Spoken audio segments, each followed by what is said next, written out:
Alright, so I've got some blades in them now. As you can see, I've got the caps off the ends here. Pretty self-explanatory, they just thread on. These are actually the custom blade plugs that I had made for them. You can see they're kind of some tube stock with some razor blade style plugs in the top, NeoPixel connectors in the bottom. Just help finish them out really nicely.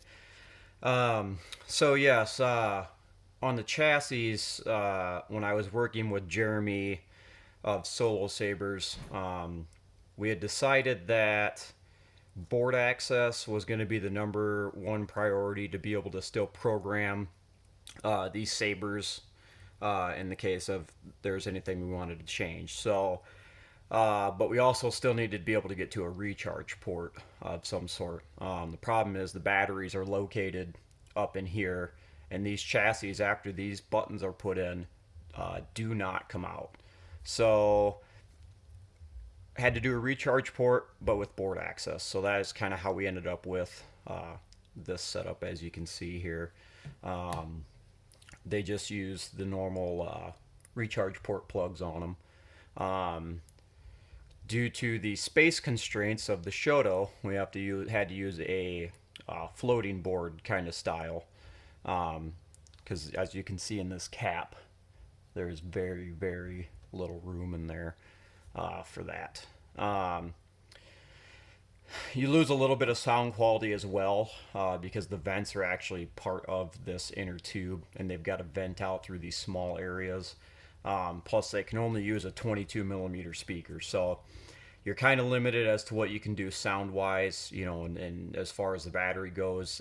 An 18650 will last a little while, but they're not replaceable, so you kind of have to plan ahead for that. So, otherwise, pretty happy with how they turned out. I'm using 7/8 inch blades that are just adapted down with some tube stock from a 1-inch setup. Definitely makes them feel a lot lighter and makes them look a lot better.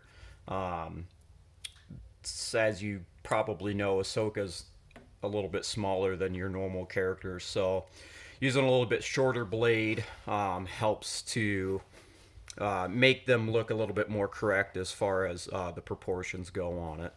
So I ended up with a 30-inch blade and then a 24-inch blade for these sabers. So yeah, pretty happy with how they turned out. We'll just start both of them up here. You never would have made it as Obi-Wan's Padawan. But you might make it as mine. And as you'll notice, the Shoto is quite a bit louder because the speaker's more down here, whereas on the Xi'an it's up here.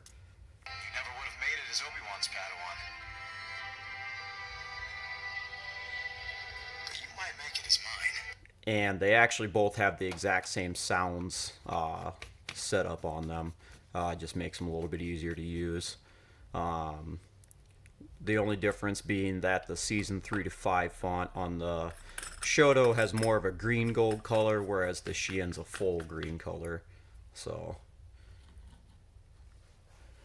I will get the camera repositioned here in a second so that you can see the full saber hilts in action.